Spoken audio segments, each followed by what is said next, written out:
اعوذ باللہ من الشیطان الرجیم بسم اللہ الرحمن الرحیم الحمد للہ الذی جعل الحمد مفتاحا لذکرہ وسببا للمزید من فضلہ ودلیلا علی آلائہ وعظمتہ والصلاة والسلام علی عبدہ وامین وحیہ سیدنا و مولانا بالقاسم محمد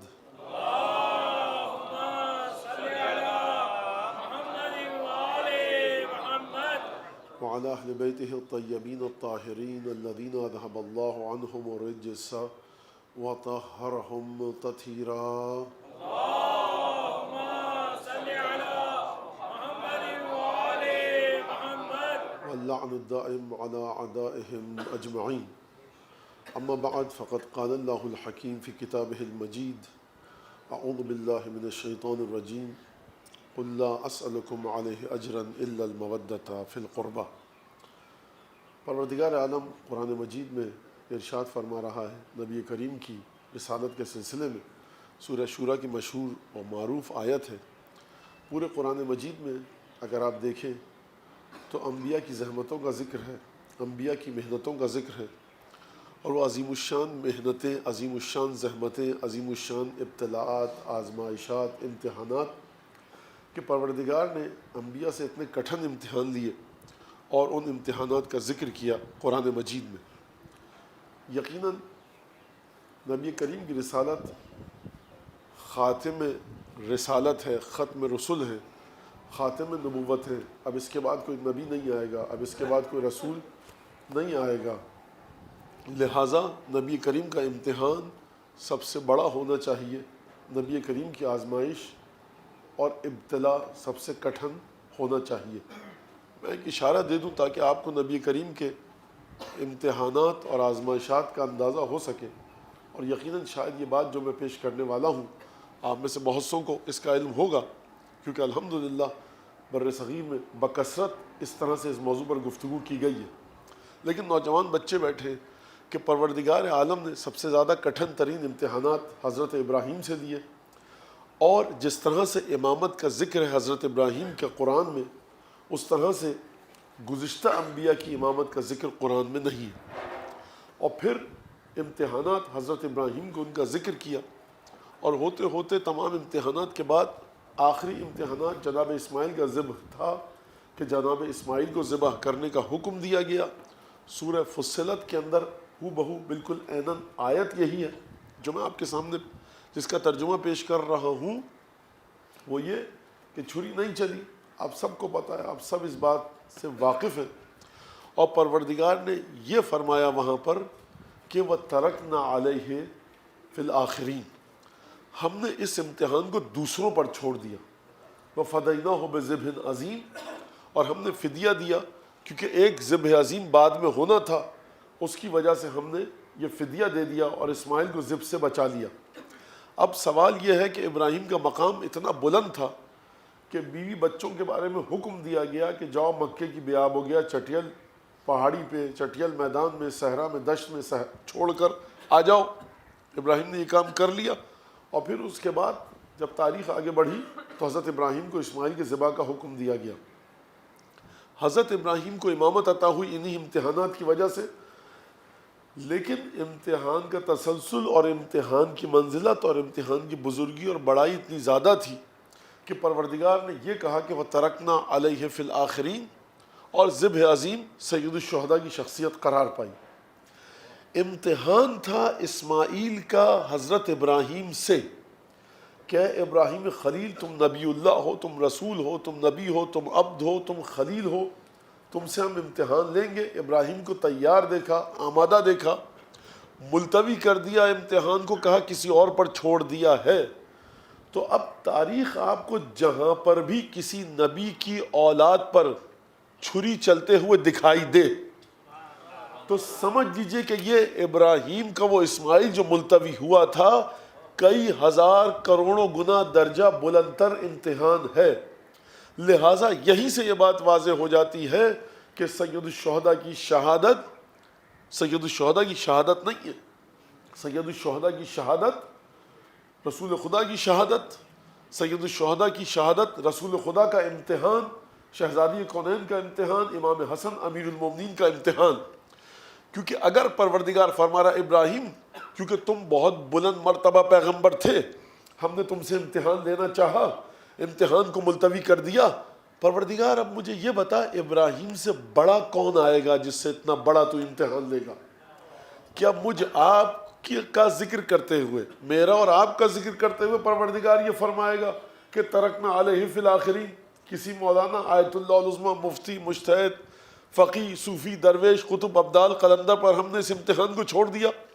جس امتحان کو ملتوی کروا دیا ابراہیم جیسے پیغمبر سے، اب کوئی روح اس مقام پر آنی چاہیے کہ پروردگار کہے کہ یہ روح ابراہیم کی روح کی ٹکر پر ہے اور تمام کمالات انبیاء سلف کے اس ذات میں موجود ہیں. اور آپ کو تاریخ میں سوائے سید الشہداء کے گلو مبارک پر اس کے علاوہ کہیں آپ کو کوئی ذبح نہیں دکھے گا جس کو آپ ذبح عظیم کہہ سکیں. یہ اہل بیت کا یہ مقام. اب اس مقام کے بعد اور ان عظمتوں کے بعد قُلْ لَا أَسْأَلُكُمْ عَلَيْهِ أَجْرًا إِلَّا الْمَوَدَّةَ فِي الْقُرْبَى، یعنی جب آپ رسول خدا کو، نبی کریم کو ان کی رسالت کا اجر دینا چاہیں تو یہاں پر یہ کہہ کر جان نہیں چھوڑا سکتا کوئی کہ نبی کریم پر ذمہ داری تھی رسالت کے پیغام کو پہنچانے کی، اور دیگر انبیاء کی طرح جو مسلسل سورہ شعراء میں اس بات کو بیان فرما رہے ہیں. قرآن میں کئی مقام پر ہے، دیکھو ما سألتکم من اجر فہو لکم، اور جو میں تم سے اجر چاہتا ہوں وہ تمہارے لیے ہے، یہ اجر خود تمہارے لیے ہے. ہم تم سے کوئی اجر نہیں چاہتے، اگر کچھ ہے تو تمہارے فائدے کی بات ہے. لیکن رسول خدا کی جب باری آئی تو پروردگار عالم قرآن میں فرما رہا ہے لا اسألکم علیہ اجرا الا المودۃ فی القربى، حبیب ان سے کہو کہ میں تم سے رسالت کا کوئی اجر نہیں چاہتا سوائے یہ کہ میری آل سے محبت کرو. اب یہ جو محبت ہے رسول خدا سے، یہ کس طرح سے کی جائے؟ عجیب بات ہے، میں کئی دفعہ یہ عرض کر چکا ہوں آپ کے سامنے کہ کام کیا رسول خدا نے، زحمت ہے نبی کریم کی. عقل کیا کہتی ہے؟ اجر آپ اسی کو دیجئے جس نے رسالت کے لیے تکلیفیں اٹھائیں. بھئی آپ نے آ کر میرے گھر میں کام انجام دیا، مزدوری میں آپ کو دوں گا، اجر آپ کو دوں گا. لیکن یہاں پر عجیب بات کی جا رہی ہے، قیامت میں آپ جائیں یا رسول اللہ آپ کی رسالت کا اجر ہم نے آپ کو دیا تھا، یا رسول اللہ بتائیے کیا کریں؟ رسول خدا کہیں گے اس آیت کے مطابق کہیں گے. میں نہیں کہہ رہا ایسا کوئی واقعہ ہے، سمجھانے کے لیے کہہ رہا ہوں. میں یہ جملہ اس لیے استعمال کرتا ہوں کہ کہیں روایت کے ساتھ یہ جملہ مل نہ جائے اور مخلوط نہ ہو جائے. فرض کہ رسول خدا تشریف فرمائے، آپ کہا یا رسول خدا مجھے آپ کو اجر دینا ہے، کیا کروں؟ رسول خدا کو کیا جواب دینا چاہیے اس آیت کے مطابق؟ یہاں کیا کرنے آئے ہو؟ جاؤ میرے گھر والوں سے محبت کرو. یا رسول اللہ تکلیفیں آپ کی تھیں، زحمتیں آپ نے اٹھائیں رسالت کے لیے، تو ہم آپ ہی کو اجر دیں گے نا. تو جواب کیا آئے گا؟ کیا تم نے قرآن کی آیت نہیں پڑھی؟ میرے گھر والوں سے محبت کرو. یا رسول اللہ تو آپ ختم نبوت پر ہیں، آپ کے گھر والے تو نبی نہیں ہیں. جواب کیا آئے گا؟ تم نے کس نے کہا ہے کہ اپنی عقل کے گھوڑے دوڑاؤ یہاں پر، ان تک جاؤ. تو ایک طرف رسول کی رسالت ہے، دوسری طرف محبت اہل بیت ہے، یہ دونوں ایک دوسرے کے ہم پلہ ہیں. یہیں سے یہ بات سمجھ میں آتی ہے کہ آپ حضرات جو یہاں پر تشریف فرما ہیں، دنیا میں اس وقت جہاں جہاں اس شہر میں، اس ملک میں، دنیا میں جہاں جہاں اس وقت مجالس ہو رہی ہیں جناب سیدہ کے سلسلے میں، تو وہ کیوں بیٹھے اس فرش اعضا پر؟ قُلْ لَا أَسْأَلُكُمْ عَلَيْهِ أَجْرًا إِلَّا الْمَوَدَّةَ فِي الْقُرْبَى کی وجہ سے بیٹھے. جب بھی کسی میلاد میں جائیے، جب بھی کسی عزاداری میں جائیے، جب بھی زیارت پر جائیے، زیارت وارث پڑھیں، حدیث قصہ پڑھیں، مفاتی اٹھائیں، کسی امام کے بارے میں کوئی زیارت کا مطالعہ شروع کریں، زیارت پڑھیں. کس وجہ سے؟ کہ قُلْ لَا أَسْأَلُكُمْ عَلَيْهِ أَجْرًا إِلَّا الْمَوَدَّةَ فِي الْقُرْبَى، یعنی زندگی آپ کی محور ہو کس کے گرد؟ زندگی کا محور معذرت آپ کا کیا ہو؟ مودت فی القربہ، المودت للقربہ، المودت فی القربہ، محبت اہل بیت کی، محبت اہل بیت میں، یعنی فنا ہو جاؤ ان کی ذات میں، محبت کرو ان سے، اپنی محبت کو ان کے لیے مخصوص کر دو. ایک بڑا عجیب سا مسئلہ ہے جو کہ شعبان کے مہینے میں ایک دعا ہے جو زوال کے وقت پڑھی جاتی ہے. شعبان کس کا مہینہ ہے؟ فرمایا نبی کریم نے شعبان میرا مہینہ ہے. رجب اور شعبان اور ماہ مبارک رمضان. فرمایا رجب خدا کا مہینہ ہے، شعبان میرا مہینہ ہے، اور رمضان میری امت کا مہینہ. اب اس کی تفسیر کیا ہے، تشریح کیا ہے، اس وقت اس کو اسی طرح سے سمجھ لیجئے بس. رجب، شعبان، رمضان، خدا، رسول خدا اور امت. لیکن آپ جا کر دیکھیے شعبان میں جتنی زیادہ تاکید ہے درود بھیجنے کی، اور جتنی زیادہ تاکید ہے اس صلوات کو پڑھنے کی کہ جو ظہر کے وقت پڑھی جاتی ہے، وہ ہے محمد آل محمد پر صلوات.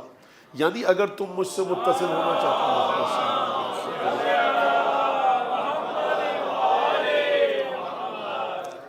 یعنی تم مجھ سے اگر متصل ہونا چاہتے ہو تو درود بھیجو میری آل پر. میں یہاں پہ 2-3 جملے آپ کے سامنے پیش کروں گا اس درود کے، اس صلوات کے. طویل ہے، طویل اتنی نہیں، اگر کوئی پڑھنا چاہے تو مشکل سے وہ شاید 1 منٹ 45 سیکنڈ کی ہے. یہ میں اس لیے بتاتا ہوں کہ بچے گھبرائیں نہیں کہ مولانا نہ جانے کس کی طرف بھیج رہے ہیں، کس صلوات کی طرف. تو وہ 40-45 سیکنڈ کی ہے، منٹ بھی نہیں لگے گا آپ کو اس میں، اور وہ آپ پڑھ لیں گے. لیکن اس کا ثواب بہت زیادہ ہے. شعبان کے مہینے میں وارد ہوئی ہے، آپ کبھی بھی وہ صلوات پڑھ سکتے ہیں، کوئی حرج نہیں ہے. اب اس صلوات پر توجہ کیجئے گا آپ. پھر جناب سیدہ کا خطبہ، اور اس میں سبب میں مسلسل یہ لفظ استعمال کر رہا ہوں کہ وجود جناب سیدہ. لگتا ہے کہ وجود سیدہ کے اندر ایک کھولن ہے، ایک ابال ہے، ایک غم کے بادل ہیں جو امڑے چلے آ رہے ہیں. سیدہ کس طرح سے اپنے غم، اندوہ، حزن اور ملال اور غصے کو، غم اور غصے کو کس طرح سے اپنے وجود سے باہر نکال کر پیش کریں تاکہ مسجد نبوی میں بیٹھے ہوئے مسلمان اس بات کو سمجھ لیں. یہ مسلمان کون ہیں؟ یہ مسلمان وہ ہیں کہ جو رسول کو سیدہ کے دروازے کے سامنے مصلی بچھا کر نماز پڑھتے ہوئے دیکھ چکے ہیں. یہ مسلمان وہ ہیں جو جناب سیدہ کے دروازے کے آگے رسول خدا کو دست سوال دراز کرتے ہوئے دیکھ چکے ہیں. مذاق نہیں ہے یہ بات. مومن کی تعریفوں میں سے ایک تعریف یہ ہے لا یرفعون حوائجہم الی الناس. مومن ہر کس و ناکس کے سامنے ہاتھ نہیں پھیلاتا، اس کے سامنے ہاتھ پھیلاتا ہے مومن کہ جو مومن ہو. اگر مومن نے مومن کے سامنے اپنی مدد کی درخواست کی تو گویا خدا سے درخواست کی. اب مجھے یہ بتائیے کہ مومن کو حکم ہے کہ مومن کے سامنے دست سوال دراز کرے. سب سے بڑا مومن کائنات میں کون ہے؟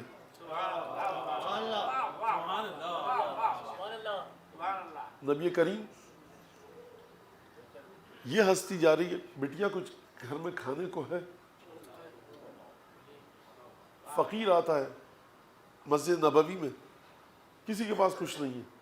جب سب جگہ سے رسول خدا مایوس ہو جاتے ہیں، کہتے ہیں اچھا جاؤ فاطمہ کے گھر میں دیکھو اگر کچھ گندم یا جو ہے تو کہو. اب یہ میرے الفاظ ہیں کہ آٹا وغیرہ پیس کر اس فقیر کو دے دے.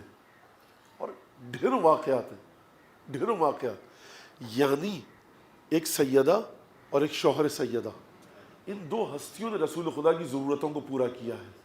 اگر مرحلہ عصمت و طہارت اور عفت پر تجلی دکھانی ہے کہ کس طرح سے رسول کی مدد ہوتی ہے عفت اور طہارت اور مخدرہ بیوی کے ذریعے، سیدہ آگے آئی.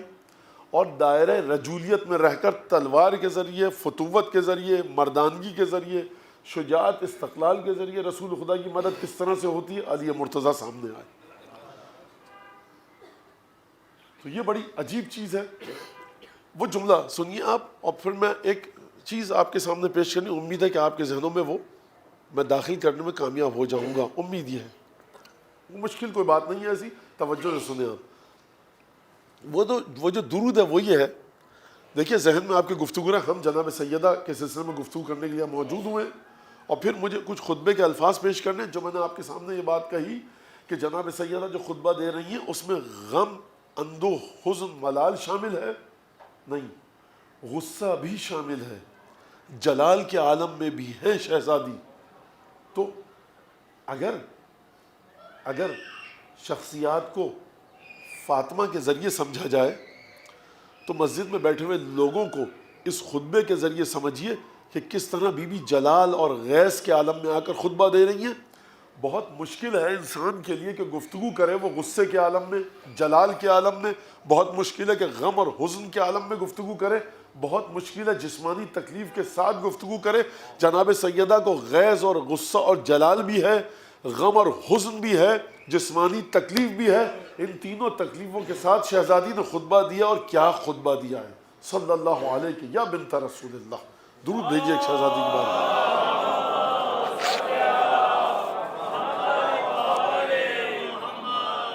وہ مناجات کیا ہے، وہ درود کیا ہے جو شعبان کے مہینے میں پڑھا جاتا ہے؟ اللہم صلی علی محمد و آل محمد، شجرۃ النبوہ و موضع الرسالہ و مختلف الملائکہ، الکہف الحصین و غیاث المضطر المستکین و ملجأ الہاربین و عصمت المعتصمین۔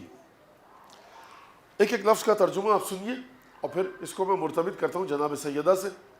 سب سے پہلا لفظ کیا ہے کہ اللہم درود بھیجا گیا، اللہم صلی علی محمد و آل محمد۔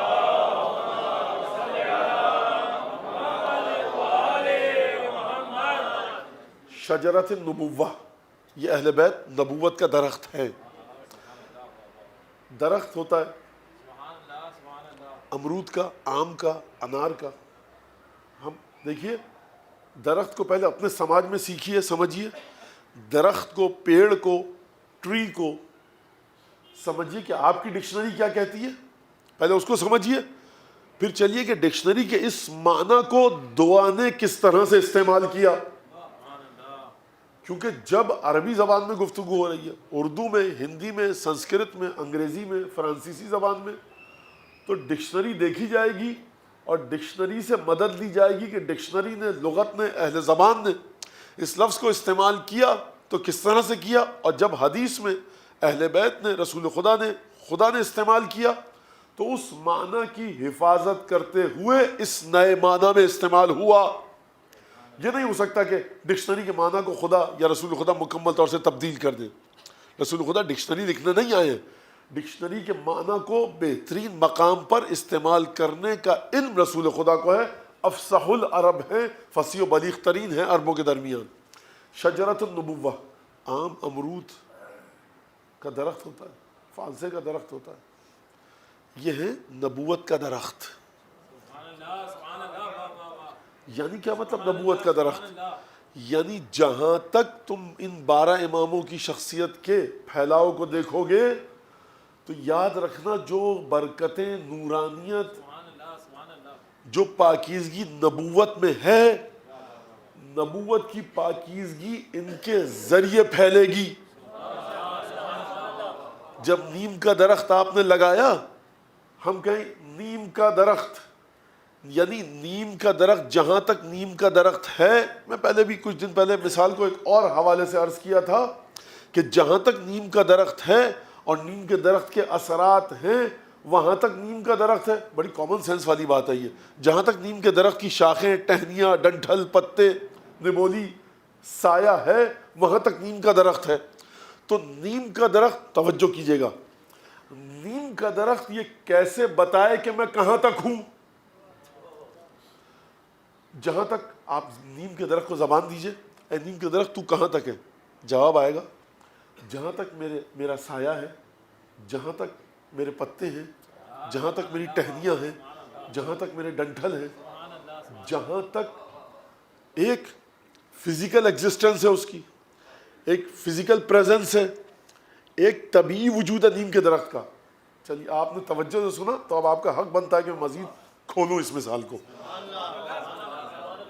آپ نیم کے درخت کے سامنے کھڑے ہو جائے، کہیے نیم کے درخت تو کہاں ہے؟ وہ کہے گا میں یہاں ہوں۔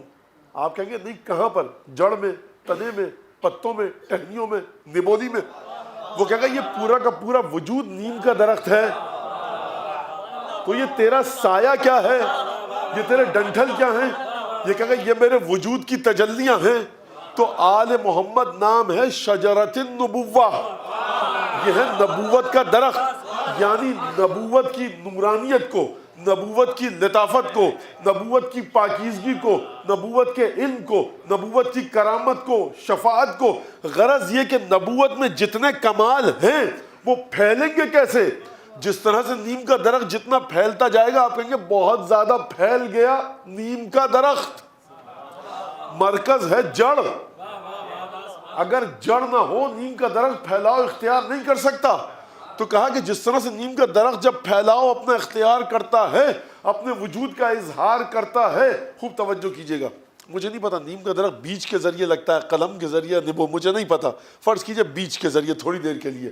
یہ جو بیج ہے نیم کے درخت کا، یہ نیم کا درخت ہے کہ نہیں ہے بھی اور نہیں بھی ہے. پوٹینشل ہے اس میں، صلاحیت ہے، لیکن اگر اس میں سے تنا، شاخیں، ٹہنیاں نہ نکلتی، نیم کا یہ درخت اسی بیج میں مر جاتا. آم کی گٹھلی میں، آم کی گٹھلی کو آپ کہہ سکتے ہیں نا آم کا درخت ہے. ایک باٹنی پڑھنے والا نوجوان یا بچی یا بچہ کہہ سکتے ہیں کہ یہ آم کا درخت ہے. کیسے؟ پوٹینشل ہے، صلاحیت ہے، استعداد ہے. یعنی جہاں تک جب آپ اس کو دبایا درخت نکلا. مثال آپ سمجھ گئے، وقت ضائع نہ کروں آپ کا. یعنی اے نیم کے درخت تو کہاں تک ہے؟ جہاں تک میرا وجود ہے. تیرا وجود کہاں تک ہے؟ میرے وجود کی علامت پتے ہیں، ٹہنیاں ہیں، نبولیاں ہیں، میرا سایہ ہے. اور دیکھو جب تم فزیکل، طبعی اور وہ والیوم میرا احساس نہ کر سکو تو میری ذات میں سے ایک بھینی بھینی خوشبو نکلتی ہے. وہاں تک میرے اثرات جاتے ہیں جب قدرتی اور طبعی وجود ختم ہو جاتا ہے. شجرۃ النبوہ، اہل بیت نبوت کا درخت ہیں. یعنی جہاں پر بھی تم دیکھو سید الشہداء نظر آئیں، جہاں دیکھو فاطمہ معصومہ قم نظر آئیں، بی بی زینب نظر آئیں، شہزادہ علی اکبر نظر آئیں، قاسم ابن حسن نظر آئیں، علی اصغر نظر آئیں، یہ سب نبوت کے درخت ہیں. جو توقع تم کو رسول خدا سے ان کی رحمت کی ہے، وہی توقع علی اصغر سے رکھو، وہی قاسم ابن الحسن سے رکھو، وہی علی اکبر سے رکھو، وہی جناب زینب سے رکھو. کیونکہ درخت کے پتوں، ٹہنیوں، شاخوں، ڈالیوں میں درخت کی ہی خاصیت آتی ہے. ٹہنیوں میں اس خاصیت کے علاوہ کچھ ہوتا نہیں ہے جو خود درخت کی حقیقت ہو. اصلاً اصولاً بنیادی طور پر درخت کی حقیقت اس کے پھول، پتے اور ٹہنیوں کے ذریعے ہی نمودار ہوتی ہے. اگر نہ ہو ٹہنیاں، ڈالیاں، پتے، درخت کی حقیقت نمودار نہیں ہو سکتی. تو اہل بیت کا پہلا احسان آپ پر کیا ہے سمجھے آپ؟ پہلا احسان یہ ہے کہ جو دنیا اور مافیا سے بہتر ہے، پوری کائنات عالم ما سوا ایک طرف، اہل بیت کے وجود کی یہ خصوصیت ایک طرف کہ شجرۃ النبوہ، یعنی اگر یہ نہ ہوتے تو بنی امیہ اور بنو عباس کے ان بد کردار بادشاہوں کے ذریعے رسول خدا کی نورانیت پہنچتی. خدا کی قسم، ہندو، سکھ، عیسائی، یہودی جو رسول خدا سے محبت کر رہا ہے، وہ بنو عباس اور بنو امیہ کے سلسلے کو پڑھ کر محبت نہیں کر رہا. وہ علی بن ابی طالب کی بزرگی کو دیکھ کر محبت کر رہا ہے، وہ فاطمہ کے کردار کو دیکھ کے محبت کر رہا ہے. ایک حسین ابن علی کی کربلا دونوں ہاتھوں سے نہیں سنبھل رہی ہے مسلموں کے، وہ حسین کی کربلا کو دیکھ کر رسول خدا سے محبت کرتے ہیں. اب آپ سمجھے کہ اگر شجرہ نبوت اہل بیت ہیں، اگر نہ ہوتے نبوت کی حقیقتیں دفن ہو جاتی نبی کریم کے ساتھ. لیکن احسان ہے پنجتن کا، احسان ہے سید سجاد کا، محمد باقر کا، جعفر صادق کا، حضرت حجت صلوات اللہ والسلام علیہ کا.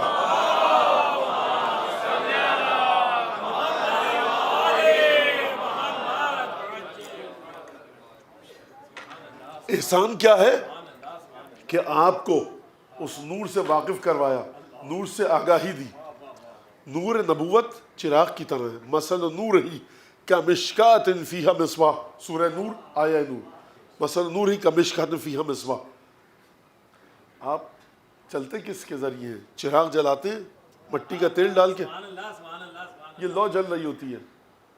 ہوا سے، ہوا جب چلتی ہے تو اس لو کو بجھنے سے بچاتا کون ہے؟ وہ شیشے کا ایک حفاظتی گولا ہوتا ہے، وہ بچاتا ہے. آپ نور کو دیکھ رہے ہیں، چراغ کہہ رہا ہے اس حفاظتی گولے سے اگر تو نہ ہوتا میرا نور بجھ چکا ہوتا.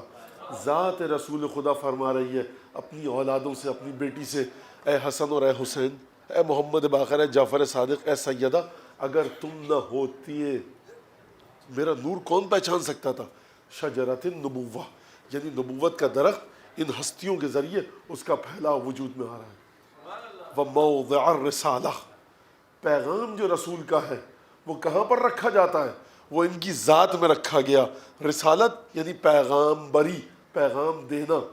رسالہ خط کو بھی کہتے ہیں، رسالہ یعنی پیغام، یعنی میسج. موضع الرسالہ، رسالت کے پیغام کو ان کے ذات میں رکھا گیا. مختلف الملائکہ، یہ ملائکہ کی آمد و رفت کی جگہ ہے. جب زندہ ہوتے ہیں تب ملائکہ ان کے چوکھٹ پر آمد و رفت رکھتے ہیں، اور جب یہ دنیا سے چلے جاتے ہیں تو ملائکہ ان کی قبر کے گرد آ کر ان کی قبروں کا طواف کرتے ہیں۔ کیوں طواف کرتے ہیں؟ کیونکہ یہ گھر ہے رسول خدا کا۔ اب ادھر مجھے نہیں جانا، بات بہت طویل ہو جائے گی۔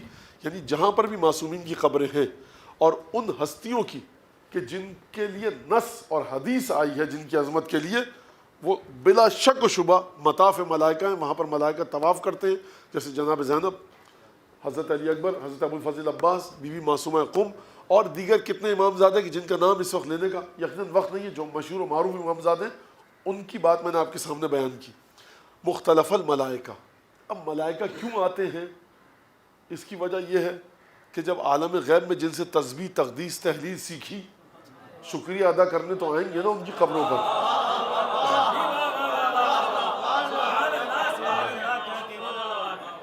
بھائی آپ نے کسی استاد سے کچھ سیکھا، وہ استاد دفن ہو گیا، قبر میں چلا گیا، آپ جاتے وقت مسلمان ہوگا تو آپ اس کی قبر فاتحہ پڑھیں گے، حتیٰ ہندو بھی ہوگا تو احتراماً اس کی سمادھی پر 2 منٹ کے لیے رکیں گے کہ بھائی۔ اور یہ ہمیں ملتا ہے کہ مجوسی استاد تھا سید رضی کا، اور مجوسی استاد تھا، جب وہ موت آئی اسے اور تابوت پر لے کر جا رہے تھے، سید رضی نے مرثیہ کہا ہے اپنے مجوسی استاد کے لیے، صاحب کردار تھا، ورنہ سید رضی مرثیہ نہیں کہتے۔ اور مرثیہ عجیب اشعار ہیں اس کے، خیر وہ انشاءاللہ پھر کبھی، اور بڑا عجیب مرثیہ کا ہے۔ احسان کی ادائیگی، حل جزاء الاحسان الا الاحسان، ایک قبر پر آ کر کہ آپ نے ہم کو وہاں سکھایا، اب ہم آپ کی قبر پر آ کر ایک ادائے احترام کر رہے ہیں۔ مختلف الملائکہ، اگلا جملہ سنیے، الکہف الحصین وغیاث المبتر المستکین وملجہ الہاربین وعصمت المعتصمین۔ یہ جو الفاظ ہیں نا، یہ بڑے کام کے، یعنی مولانا ابھی تک کے الفاظ کام کے نہیں تھے، نہیں وہ بھی کام کے تھے، لیکن یہ فقراء، غرباء، درماندہ لوگ، بیچارے لوگ، مسکین لوگوں کے لیے بڑے کام کے جملے ہیں۔ کیا فرمایا اس دعا نے کہ ملجا الحاربین، ملجا کہتے ہیں پناہ گاہ کو، حاربین کہتے ہیں بھاگنے والے کو۔ ملجا الحاربین والکہف الحصین، وہ غار جو بہت مضبوط ہے، وغیاث المبتر المستقیم، غیاث کہتے ہیں مدد کو، لیکن خاص مدد کو میں بھی آپ کے سامنے پیش کروں گا۔ غیاث ائمہ کون ہے؟ غیاث ہے، یعنی مدد ہے کس کی؟ المبتر المستقیم، مستر یعنی بیچارہ ہو چکا ہے، اس کے پاس مدد کا کوئی راستہ نہیں۔ مستر سمجھنا ہے نا آپ کو، تو تصور کیجئے خدا تمام مومنین و مومنات کو اور اہل بیت کے چاہنے والوں کو اس مصیبت سے بچائے اس طرح کی، جب وہ مستر ہو جائیں، اور اگر مستر ہو تو حضرت حجت کی مدد ان کے شامل حال ہو بی بی فاطمہ کے صدقے میں۔ مستر کو سمجھنا ہے نا آپ کو، تو سمجھیے کہ وہ شخص جو دریا میں، سمندر میں ڈوب رہا ہے، دور دور تک مدد کا کوئی امکان نہیں، تنکا بھی دیکھتا ہے تو اس پر ہاتھ مارتا ہے، اس کو کہتے ہیں ڈوبتے کو تنکے کا سہارا۔ اور مستر کو سمجھنا ہے تو اس انسان کو سمجھیے کہ کمرے میں ہے، چاروں طرف آگ بھڑک چکی ہے، آگ سے نکل نہیں پا رہا، یہ ہے مستر۔ لیکن کون سا مستر؟ ہر مستر نہیں، اضطرار خود ایک بہت بڑی گرفتاری ہے، اضطرار خود ایک بہت بڑی مصیبت ہے، اضطرار خود ایک بہت بڑی پریشانی ہے، اضطرار سے بڑھ کر کوئی پریشانی نہیں، لیکن اضطرار اپنی اعلیٰ ترین حد پر جب پہنچ جائے، وغیاث المبتر المستقیم، یعنی وہ مضطر انسان جو اضطرار کی حالت میں ہے، جس کے ہاتھ کسی کا سہارا نہیں ہے، اور وہ اس حد تک بیچارہ ہو چکا ہے، مستقین یعنی بیچارہ، یعنی ٹوٹ پھوٹ کا شکار ہو چکا ہے، بے یار و مددگار ہے، آخری حد پر اہل بیت اس کی مدد ہیں، لیکن کس طرح سے اس کی مدد ہے؟ غیاث، عربی میں ایک لفظ ہے غیاث مدد کے معنوں میں، ایک ہے اعانت، ایک ہے عون، ایک ہے نصرت، یہ تمام کے تمام معنی عربی میں مدد کے لیے ہیں، لیکن یہاں پر مولا نے غیاث کے لفظ کو استعمال کیا، یعنی کیا مطلب؟ غیاث اس شخص کو کہتے ہیں مدد کرے کہ جب مشکلات میں گھرا ہوا شخص بیچارگی کے ساتھ کسی کو پکارے اور وہ مدد آئے تو اس کو کہتے ہیں مستغیث۔ غیاث المضطر المستقیم وملجأ الحاربین، جب لوگ بھاگتے ہیں نا تو پناہ گاہ ان کو جو ملتی ہے وہ اہل بیت کی ملتی ہے۔ یہ کس سے بھاگتے ہیں لوگ؟ مشکلات سے، سب سے بڑی مشکل کون سی ہے اس دنیا میں؟ سب سے بڑی مشکل یہ ہے کہ انسان کا خاتمہ بخیر نہ ہو، کروڑ پتی ہو، ارب پتی ہو، لیکن مرنے کے بعد نعوذ باللہ الیاذ باللہ جہنم میں چلا جائے، برزخ میں اس کی قبر میں مختلف طرح کے عذاب آئیں، فشار قبر ہو۔ سب سے بڑی مشکل یہی ہے، اس سے بڑی کوئی مشکل نہیں ہے۔ جیسا کہ مولا کائنات نے فرمایا کہ جہنم کا عذاب اتنا شدید ہے کہ دنیا کی ہر تکلیف اس کے مقابلے میں صحت اور عافیت ہے۔ یہ مولا کائنات کے الفاظ ہیں، دنیا کی ہر تکلیف جہنم کی تکلیفوں کے مقابلے میں عافیت ہے، خیریت ہے، سلامتی ہے۔ اور جنت کی نعمتیں اتنی لازوال ہیں کہ دنیا کی ہر نعمت جنت کی نعمتوں کے آگے حقیر ہے، بے قیمت ہے، پیش پا افتادہ ہے۔ مولا کائنات نے فرمایا سب سے بڑی مشکل کیا ہے؟ دنیاوی مشکلات ہیں، ہزاروں طرح کی مشکلات ہیں۔ سب سے بڑی مشکل کیا ہے؟ کہ انسان کا خاتمہ بخیر نہ ہو۔ تو فرمایا کہ دیکھو ملجأ الحاربین، بھاگنے والوں کی جو پناہ گاہ ہے نا وہ اہل بیت ہیں۔ یعنی مولا یہ بتائیے کہ ہم کس چیز سے بھاگیں تو اہل بیت کی پناہ میں جائیں؟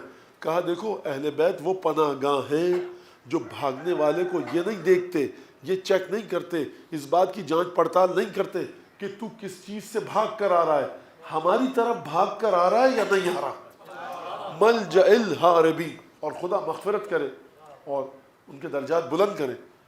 عجیب جملہ ہے ایک مرجع تقلید کا کہ مطلب آپ سب جانتے ہیں مرحوم آغا بہجت، خدا ان کے مغفرت فرمائے اور ان کو آمرزش اور مغفرت اور رضوان خدا عطا ہو انشاءاللہ، کہ انہوں نے کہا کہ امام رضا سے میں نے اس جملے کو سنا ہے کہ کیا یہ ممکن ہے کہ کوئی ہم سے پناہ مانگے اور ہم پناہ نہ دیں؟ یعنی آپ دیکھیے کہ معرفت اہل بیت کے لیے کتنا یہ چھوٹا، یہ کیا ممکن ہے کوئی ہم سے پناہ مانگے اور ہم پناہ نہ دیں؟ گدا اگر کاہل بود تقصیر صاحب خانے چیز، فقیر اگر خود کاہل ہے، ایک دفعہ دروازہ کھٹکھٹانے کے بعد دوسری دفعہ نہیں کھٹکھٹا رہا تو گھر والوں کی کیا غلطی ہے؟ دروازہ کھٹکھٹاتے رہو جب تک نہ کھلے۔ ہاں اس دروازے کے علاوہ کوئی اور دروازہ ہے تو وہاں چلے جاؤ۔ یہ میں ان لوگوں سے گفتگو کر رہا ہوں جن کے لیے یہی دروازہ ہے اور اس کے علاوہ کوئی اور دروازہ نہیں ہے۔ فرمایا درود بھیجیں محمد آل محمد کی بات۔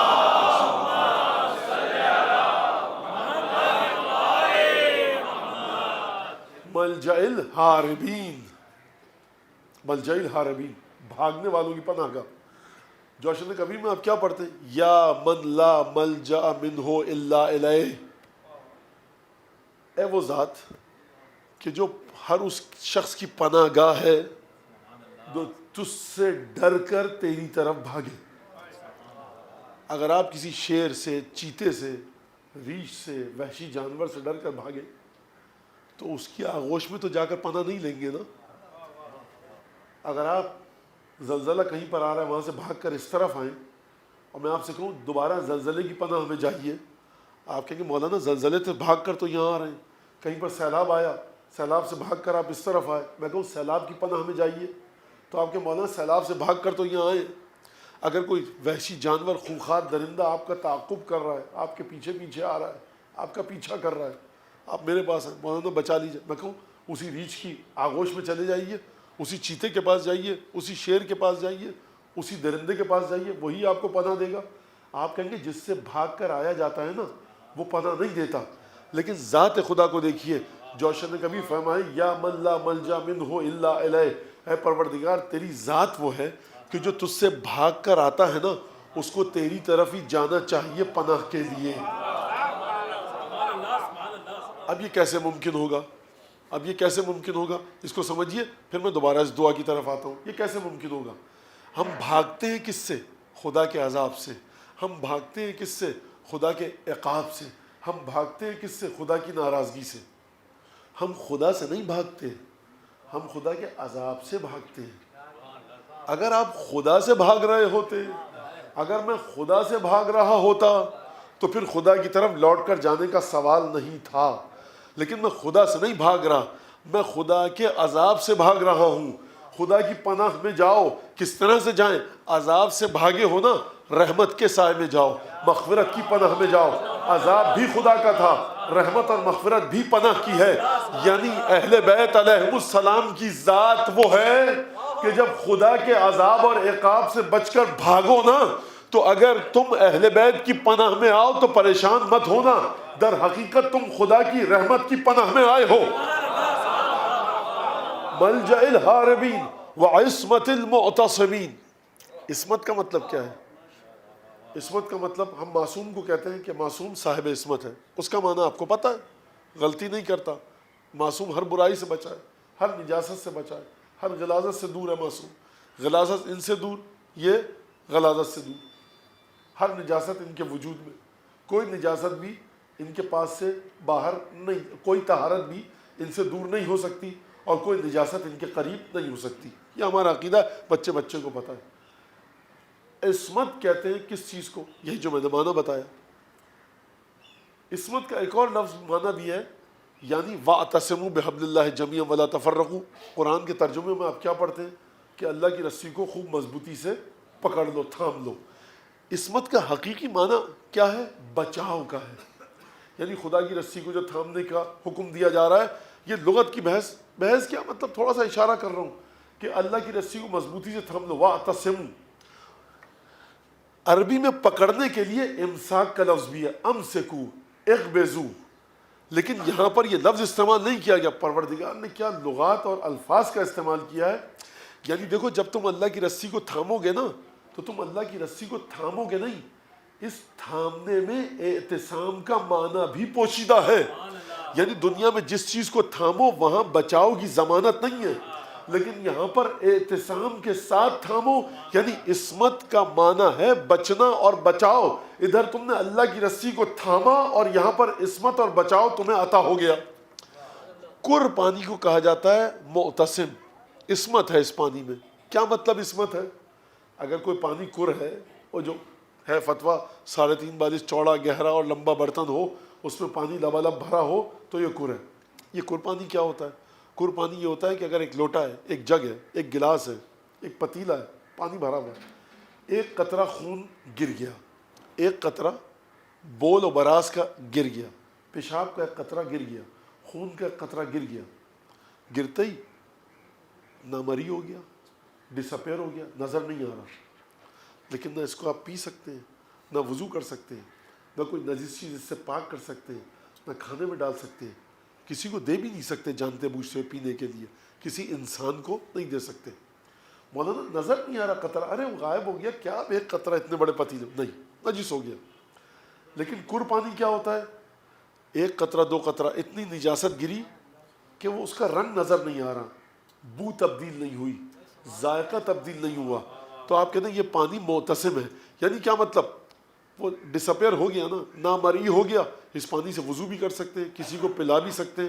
اب گھن آئے الگ بات ہے، لیکن اس پانی سے آپ وضو بھی کر سکتے ہیں، غسل بھی کر سکتے ہیں. وضو کر کے آپ قرآن بھی پڑھ سکتے ہیں اور اپنے آپ کو پاک بھی کر سکتے ہیں. یہ پانی معتصم ہے. یعنی کیا مطلب؟ یعنی نجاست کی مقدار اس پر اثر نہیں کرتی. نجاست جب اس تک پہنچتی ہے تو اس کی طہارت کو نقصان نہیں پہنچا سکتی. اہل بیت علیہم السلام کیا ہیں؟ عصمت المعتصمین. یعنی جو شخص پاک رہنا چاہے وہ مضبوطی کے ساتھ در اہل بیت کو اپنی مٹھی میں جکڑ لے.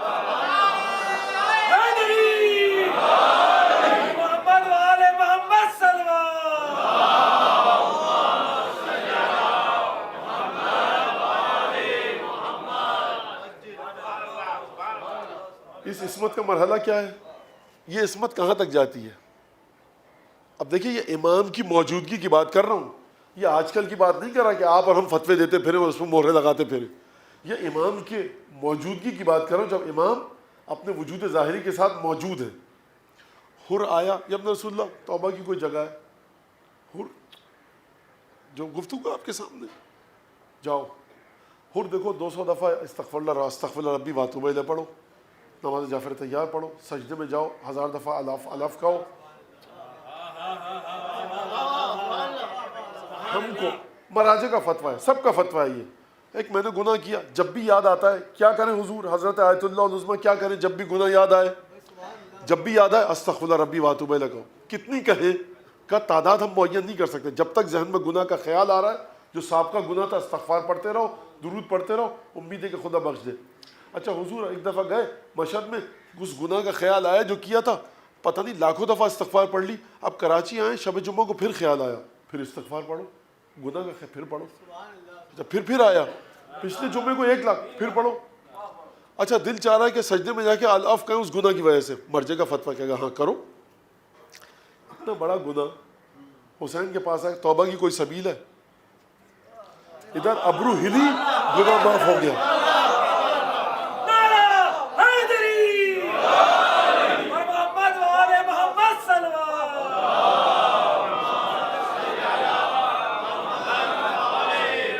یہ میں نے آپ کو سمجھانے کے لیے کہا ہے، حسین ابن علی حجت خدا ہے، مجھے حق نہیں ہے جو چیز مقاتل میں نہیں ہے میں اس کو بیان کروں، یہ میں نے سمجھانے کے لیے کہا کہ ادھر حسین ابن علی کی ابرو ہلی، جنبش ہوئی سر مبارک میں، بات ختم ہو گئی۔ العاف استغفار کہاں گئی؟ کیونکہ اگر تم ان کا وجود سامنے ہے اور تم نے ان کی ابا کا دامن تھام لیا، ختم ہو گئی بات۔ اچھا یہ تو حسین ابن علی تھے، اب مزید سنیے بات کو آپ کہ عجیب سلسلہ ہے۔ روم کا سفیر بیٹھا ہے دربار یزید میں، ورود اہل بیت ہوا، کون لوگ ہیں؟ میں مصائب کی منزل پہ نہیں آیا ہوں، کہا یہ لوگ ہیں خارجی تھے، ہم پر خروج کیا تھا، خدا لعنت کرے اہل بیت پر دروغ باندھنے والوں کو، اور جب سے شروع کیا یہ سلسلہ اور جب تک رہے گا سب پر خدا کی، ملائکہ کی، انبیاء، صالحین، شہداء، صدیقین، سب کی لعنت ہو، اتنی لعنت کہ جس کو خود خدا گن سکے۔ کہا یہ نبی کی بیٹیاں ہیں اور یہ نبی کے بیٹے کا سر ہے، اس نے خدا کی لعنت ہو تجھ پر، عیسائی ہے، خدا کی لعنت ہو تجھ پر، تو نے کیا کیا؟ حافر عیسیٰ، حافر دابہ، حضرت عیسیٰ کے سواری کے نشان ہے ایک جگہ پر، ہم اس کا ابھی تک احترام کرتے ہیں۔ میں جناب یوشع کی کون سی نسل سے ہوں، ابھی تک لوگ مجھے متبرک سمجھتے ہیں، اور یہ نبی کا براہ راست بیٹا، یہ نبی کی براہ راست بیٹی، تو نے ان کے ساتھ یہ کیا؟ کہا کہ اور یزید کو اس نے خوب لعن طعن کی اور خوب مذمت کی اس کے اس کام کی، اور مختصر لفظ میں یزید پر لعنت کی، یزید کے سامنے اظہار برات اور بیزاری کیا، گردن کاٹ دو۔ کہا کہ رک جا، میں جب آیا ہوں نا آج تیرے دربار میں تو تم مسلمانوں کے نبی کو خواب میں دیکھا تھا کہ تجھے جنت بشارت مبارک ہو۔ عیسائی کلمہ کہہ رہا، میں تعجب میں تھا کہ اگر میرے خواب میں آئیں تو عیسیٰ ابن مریم آئیں، یہ مسلمانوں کا رسول کیا کرنے آیا؟ اب میں سمجھا، تو مجھے قتل کر دے۔ تو وہاں پر تو حر کے سامنے تو حسین تھے، یعنی اہل بیت وہ ہستیاں ہیں کہ اگر کوئی ان کے ظلم کی حقیقت کو درک کرے اور ان کی مظلومیت کی حقانیت کو درک کرے اور اس کا عقیدہ سنیے گا توجہ کے ساتھ، نہ مجھے اس کو کہنے میں کوئی گھبراہٹ ہے اور نہ میں ڈر رہا ہوں، خوب واضح انداز سے سنیں، ببانگ دوہل کہہ رہا ہوں، اہل بیت وہ ہستیاں ہیں جس مذہب سے بھی تمہارا تعلق ہے، جس فرقے سے بھی تعلق ہے، اگر مرنے سے پہلے تم نے یہ طے کر لیا جس نے اہل بیت پر ظلم کیا وہ ملعون ہے، باطل ہے، حق اہل بیت کے ساتھ ہے، ان کی مظلومیت حق ہے، جو یہ کہیں حق ہے، جو یہ کریں حق ہے، جو یہ سوچیں حق ہے، جس کے بارے میں یہ جو فیصلہ کریں حق ہے، اگر یہ مجھے قیامت میں جہنم میں جانے کا حکم دیں حق ہے، مر گئے کسی توبہ کی ضرورت نہیں ہے، تم نجات کے مالک ہو۔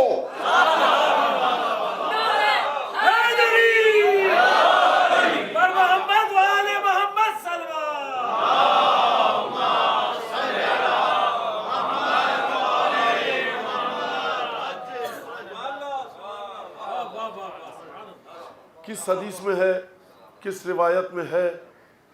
یہ اسی روایت میں ہے کہ جہاں پر رسول خدا نے حکم دیا، مسلمان ہونا چاہتے ہو پڑھو اشہد ان لا الہ الا اللہ وحدہ لا شریک لہ، یا رسول اللہ پڑھ لیا، اب کیا پڑھوں؟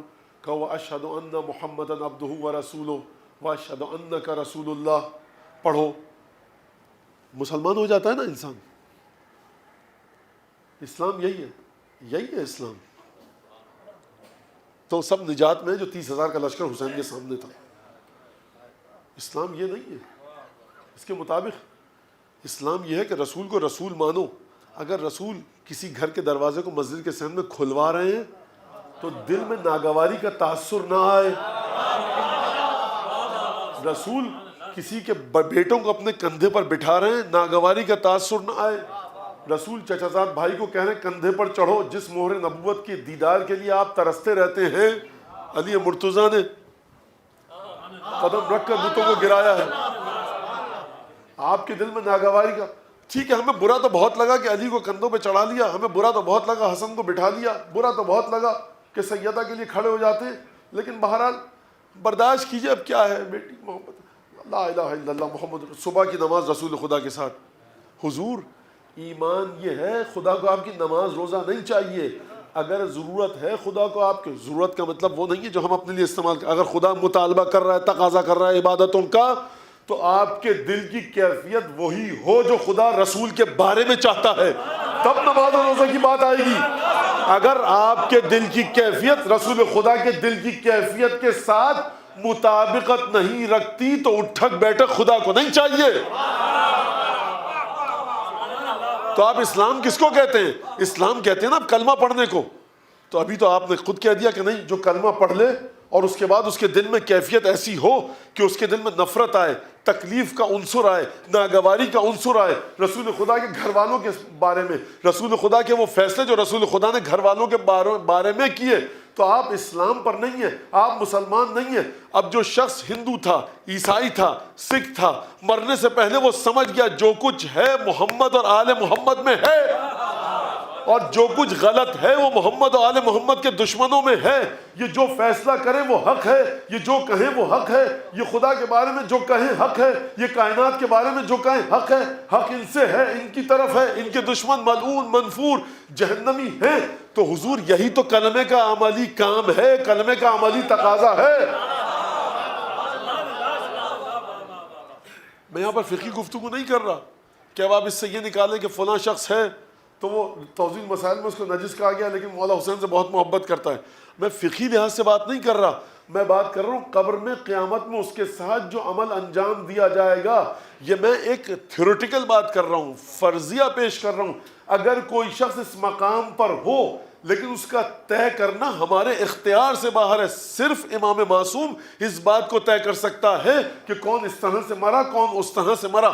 پھر میں کہہ رہا ہوں ہمیں آپ کو طے کرنے کا اختیار نہیں ہے، لیکن اگر کوئی شخص اس طرح سے کرے تو وہ اہل نجات ہے، کیونکہ یہ کلمے کا عملی معنی ہے، کلمے کا عملی تصور ہے اس طرح سے.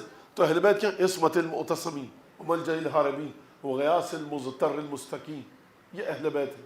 اب اہل بیت یہ جناب سیدہ مسجد میں تشریف لائی ہیں، اور مسجد میں تشریف لانے کے بعد اس طرح سے غم و غصے کے ساتھ، اندوہ کے ساتھ، حزن کے ساتھ، ملال کے ساتھ یہ جو بی بی زہرا خطبہ دے رہی ہیں، اس میں بی بی نے بڑی عجیب گفتگو کی ہے، اور توحید پر کی ہے، اسلامی احکام پر کی ہے، فقہ پر کی ہے، رسالت پر کی ہے، نبوت پر کی ہے، امامت پر کی ہے، قرآن کی آیتوں کے بارے میں کی ہے.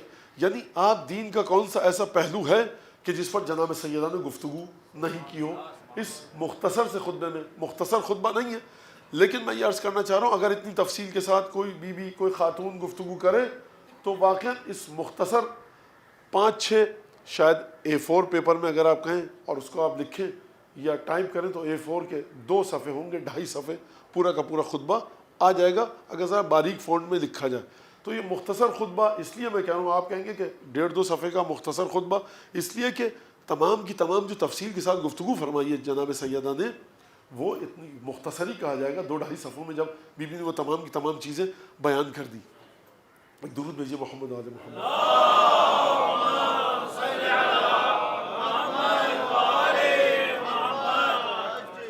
جو جناب جو میں اقتباس سوچا آپ کے سامنے پیش کرنے کے لیے وہ یہ کہ جب بی بی مسجد میں آئی گفتگو بڑی طویل ہوئی، توحید پر گفتگو کی، رسالت پر گفتگو کی، رسالت کے بعد کائنات کی خلقت پر 3-4 سطروں میں گفتگو کی. اس کے بعد جناب سید نے فرمایا کہ جو جملہ فرمایا ایھا الناس اے علموا انی فاطمہ، اے لوگوں جان لو میں فاطمہ ہوں. کیا لوگوں کو نہیں پتا کہ یہ فاطمہ نہیں ہے؟ یعنی لفظ فاطمہ، عنوان فاطمہ جو صدق کر رہا ہے اس بی بی پر کہ جو بنت رسول ہے، جو مسجد میں اتنی زحمتوں کے بعد آئی ہے، تو بی بی کچھ اشارہ دینا چاہتی ہے نا اسلام کے ذریعے۔ اس سے ملتا جلتا واقعہ ہمیں کہاں پر ملتا ہے کہ جب سید الشہداء مسجد میں تشریف لائے، رسول خدا نے ممبر چھوڑا، زمین پر اترے اور حسین کو اپنی آغوش میں لیا، زانو مبارک پر بٹھایا اور کہا کہ ھذا حسین فاعرفوہ، یہ حسین ہے، اسے پہچان لو۔ کیا مطلب؟ مسجد میں شہزادے کے گھر کا دروازہ مسجد کے سامنے میں کھلتا تھا، یقیناً آمد و رفت رہتی ہوگی، رسول خدا کے پاس آتے ہوں گے دن میں ایک دفعہ نہیں، 10 دفعہ 20 دفعہ، سب پہچانتے ہیں ایک ہی بیٹی ہے، 2 ہی نواسے ہیں، تیسرا نواسا نہیں ہے۔ تو یہ رسول خدا فرمائے کہ دیکھو ھذا حسین فاعرفوہ، یہ حسین ہے، پہچان لو۔ یعنی کیا مطلب؟ یعنی یاد رکھنا، بھول مت جانا کہ یہ میرا نواسا تھا۔ تو لگتا ہے گویا جو میرے ذہن کہتا ہے وہ یہ کہ اعلموا ایھا الناس اعلموا انی فاطمہ، جان لو کہ میں فاطمہ ہوں، تمہارے رسول کی بیٹی ہوں، اور اقولھا عوضا علی بدء۔ اس کا مطلب کیا ہے؟ عوض کا مطلب ہوتا ہے، عود کا مطلب ہوتا ہے پلٹنا، بدء کا مطلب ہوتا ہے شروع کرنا۔ یعنی بی بی فرما رہی میری پہلی اور آخری بات یہی ہے کہ میں فاطمہ ہوں، رسول کی بیٹی ہوں۔ یعنی اب تمام کے تمام فیصلے جو جناب سیدہ کے سلسلے میں مسجد میں کیے گئے، بی بی کہہ رہی ہیں اپنی نظر میں رکھنا میں فاطمہ ہوں، رسول کی بیٹی ہوں۔ جب فاطمہ ہوں، رسول کی بیٹی ہوں، تو تمہیں یاد ہے نا کہ یہ میرے جملے ہیں، یہ بی بی کے خطبے کے جملے نہیں ہیں۔ تمہیں یاد ہے نا کہ میرے بارے میں رسول نے کیا کہا تھا؟ میرے بارے میں کبھی یہ لفظ استعمال کیا، میری بیٹی فاطمہ کے گھر کے دروازے کی حرمت کو جو توڑے گا ایسا ہے کہ میری حرمت کو توڑے گا، لعنت ہو اس پر جو سیدہ کے گھر کی حرمت کو پامال کرے، لعنت ہو اس پر جو سیدہ کی حرمت کو پامال کرے۔ یعنی انسان پاتال میں گرنے کے لیے سیدہ کی بے احترامی تک بات نہیں پہنچے گی۔ دروازے کو اگر کسی نے اس طرح سے دیکھا کہ جس سے کینہ چھلکے، جس سے بے حرمتی چھلکے، کوئی شخص جا رہا ہو، جاتے ہوئے کینے کے ساتھ دروازے سیدہ کو ٹھوکر مار کر جائے، بات ختم ہو گئی، سیدہ تک بات پہنچنے کی ضرورت نہیں ہے۔ جو یہ حدیث ہے کہ لعنت ہو اس پر جو دروازے سیدہ کی توہین کرے، فرمایا اقولھا عودا علی بدء، اول و آخر میری بات یہی ہے کہ میں فاطمہ ہوں۔ اور اس کے بعد بی بی نے ایک عجیب آیت پڑھی، سورہ توبہ کی آخری آیت کہ دیکھو لقد جاءکم رسول من انفسکم عزیز علیہ ما عنتم حریص علیکم بالمؤمنین رؤوف الرحیم۔ دیکھو ایک رسول آیا ہے خود تمہارے درمیان سے، مکے میں، مکے کے گلی کوچوں میں وہ رسول تھا، اس رسول کا گھر مکے میں تھا۔ رسول کی زندگی تمہارے سامنے ہے، تم نے رسول کی زندگی میں کوئی کجی پائی؟ دیکھیے بی بی نے آیت پڑھی ہے۔ اب میں کہا جائے اس کو تفسیر تو نہیں کہہ سکتے، لیکن ذرا معنی کو آسان کر کے پیش کر رہا ہوں آپ کے سامنے کہ لقد جاءکم رسول من انفسکم، تمہارے درمیان سے رسول کو اٹھایا گیا۔ تم نے رسول کی ذات میں کبھی کوئی خامی دیکھی؟ رسول کی ذات میں کبھی کوئی کجی دیکھی؟ رسول کو کوئی ناروا نازیبا کام کرتے دیکھا؟ رسول کی زبان، رسول کی نگاہیں، رسول کی سماعت، رسول کے قدم، یعنی رسول مجسم نیکی، مجسم بھلائی، مجسم خیر۔ تم دیکھ رہے ہو نا، تمہارے درمیان سے تو آئے تھے، تمہارے گلی کوچوں میں ہی گھومتے تھے، تمہارے گلی کوچوں میں ہی آمد و رفت کرتے تھے، تمہارے ساتھ بیٹھ کر کھانا کھاتے تھے، نماز میں تم دیکھتے تھے۔ رسول کی ذات میں کوئی عیب، کجی، کمی، نقص نہیں ہے۔ لقد جاءکم رسول من انفسکم عزیز علیہ ما عنتم، جو تم کو تکلیفیں ہوتی ہیں نا، اس کی تکلیف رسول کو بہت ہوتی ہے، شاق ہے رسول پر جو تکلیفیں تم اٹھاتے ہو۔ عزیز علیہ ما عنتم حریص علیکم بالمؤمنین رؤوف الرحیم۔ حریص کا معنی ہم استعمال کرتے ہیں، حریص یعنی لالچ، یعنی بہت حریص ہے، لیکن میری جو سمجھ میں آیا ہے، اگر کسی کے سامنے کوئی بہتر معنی ہو مجھے مجلس کے بعد بتائے، بہت شکر گزار بھی ہوں گا میں اس کا۔ حریص کا مطلب جو ائمہ کی احادیث سے میں نے نکالا ہے اور جو حضرت رضا کی کچھ احادیث سے نکالا ہے، حریص کا مطلب یہ کہ ہر جتن کر دینا، کوئی جتن چھوڑنا نہیں، کوئی دقیقہ فرگزاش نہ رکھنا، یعنی جتنے جتن تھے تمام کوششیں کر کے دیکھ لی۔ بی بی فرمانی حریص علیکم، یہ رسول جو ہے نا، اس نے تمہارے سلسلے میں کسی دقیقے کو فروگزاش نہیں رکھا، اس نے کوئی جتن چھوڑا نہیں، ہر جتن کر کے دیکھ لیا، ہر کام کیا۔ ذرہ برابر جو زحمت ہو سکتی تھی وہ اس نے انجام دی، بڑی سے بڑی زحمتیں تمہارے لیے انجام دی۔ حریص علیکم بالمؤمنین رؤوف الرحیم، میرے بابا رسول خدا مومنین کے ساتھ بڑے رؤوف و رحیم تھے۔ اور پھر فرمایا دیکھو کہ عجیب جملہ ہے، اگر تم فَإِن تَعْزُوهُ، اگر تم نسبت دینا چاہو میرے بابا کو تو تجدہ ابی دون نسائکم وَأَخَ ابْنَ عَمِّ دون رجالکم، اگر تم اپنے مردوں میں جا کر دیکھو، دیکھیے بی بی کہاں سے اس گفتگو کو لے کر آغاز کیا ہے، اگر تم خواتین میں دیکھو تو سوائے میرے کسی اور کے باپ نہیں ہیں، اگر مردوں میں دیکھو تو سوائے میرے شوہر کے کسی کے بھائی نہیں ہیں، یعنی اگر بنوت اور پدری کا رشتہ دیکھنا ہے تو میرے گھر میں ہے، اگر رسول خدا کے بھائی چارگی کا، اخوت کا تم کو رشتہ دیکھنا ہے، وہ قرآن جو یہ فرما رہا انما المؤمنون اخوہ، صرف اور صرف صاحبان ایمان ایک دوسرے کے بھائی ہیں، تو تم بتاؤ کہ رسول خدا نے کس کو تم میں سے اپنا بھائی قرار دیا؟ ایمان کا درجہ جو رسول خدا کا تھا وہی میرے شوہر کا تھا نا، تبھی تو اپنا بھائی قرار دیا۔ جس کے ایمان کا درجہ اس مقام پر ہے، میں جو رسول کی بیٹی ہوں، میری زبان کی گواہی دی ہے، میرے عمل کی گواہی دی ہے، میں تمہارے پاس آئی ہوں، اور فرمایا وَلَا نِعْمَ الْمَعْزِيُ إِلَيْهِ، میں جو نسبتیں بتا رہی ہوں اپنی اور اپنے شوہر کی، کتنی بہترین نسبتیں ہیں یہ جو میں تم کو بتا رہی ہوں۔ عجیب جملہ فرمایا کہ فَبَلَّغَ صَادِعًا بِالنَّذَارَةِ، فرمایا میرے بابا نے تبلیغ کی، بہت ڈٹ کر جم کر خوف خدا بتایا، سکھایا اور یاد دلایا۔ اور پھر فرمایا کہ جو قرآن کی آیت ہے کہ حکمت اور موعظہ حسنہ کے ذریعے، جو قرآن کی آیت ہے جادلہم بالحکمت، پروردگار نے فرمایا کہ رسول خدا کے بارے میں کہ اے حبیب محمد مصطفیٰ ان کو تم اپنے دین کی طرف بلاؤ، کس کے ذریعے بلاؤ؟ موعظت کے ذریعے، حکمت کے ذریعے، اور تمام ان باتوں کے ذریعے جو عقل و شعور اور انسانی شعور کے پیمانے کے مطابق ہوں۔ وَجَادِلْهُمْ بِالَّتِي هِيَ أَحْسَنُ، مجادلہ کرو، اگر بحث کرو بہت بہترین طریقے سے بحث کرو۔ تو یہ جناب سیدہ نے یہ آیت پڑھی اور اس کے بعد عجیب گفتگو کی، فرمایا کہ رسول خدا کے بارے میں کہ فلما، جب رسول خدا نے یہ کام کیا کہ ینکت الاصنام ویجز الحام، جب میرے بابا نے بتوں کو توڑ دیا اور سب کی گردنوں کو نیچا کر دیا، اور پھر جملہ استعمال کیا حتی تفر اللیل عن صبحہ واسفر الحق عن محضہ، یہاں تک کہ کفر، شرک، نفاق کی سیاہ رات ختم ہوئی اور ایمان اور اسلام کی صبح کی روشنی نمودار ہوئی۔ واسفر الحق عن محضہ، جب حق خالص ہو کر حق نے اپنے چہرے کو دکھایا۔ یہ رسول خدا کے بارے میں بی بی سیدہ بات بیان فرما رہی ہیں، اور پھر فرمایا کہ تمہاری حالت کیا تھی اس وقت جب یہ کام ہوا؟ فرمایا کہ دیکھو تعبدون الاصنام وتستقسمون بالازلام، تم لوگ بتوں کی پرستش کرتے تھے، جوا کھیلتے تھے، تشربون الترق وتقطعون القد، تم لوگ جو کھاتے تھے وہ عجیب قسم کی غذائیں تھیں، میں کیا اس کی تفصیل بتاؤں، اور جو تم گندا سڑا ہوا پانی جوہڑوں کا کنووں کا پیتے تھے، یہ تمہاری اوقات تھی۔ قبست الاجنان نہزت الطعام مزغت الشارب، یہ بھی نا عجیب الفاظ کہیں، شارب کہتے ہیں پینے والے کو، ایک جوہر تالاب جو پڑا ہوا ہے رستے میں، ہر جانور اس میں منہ ڈال کے اپنی پیاس بجھاتا ہے، بی بی کہہ رہی تمہاری اوقات اس تالاب کی سی تھی اس میں ہر جانے آنے والا جانور منہ ڈال کر پیاس بجھا کر چلا جائے۔ فرمایا نہزت الطعام، ہر لالچ رکھنے والا شخص جو بھی لالچ کرتا تھا تمہارے سلسلے میں وہ اپنا مطلب تم سے پورا کر لیتا تھا، گرے ہوئے تھے۔ اوقات کیا تھی تمہاری؟ کوئی شخصیت تھی، کوئی عزت تھی تمہیں؟ نہزت الطعام۔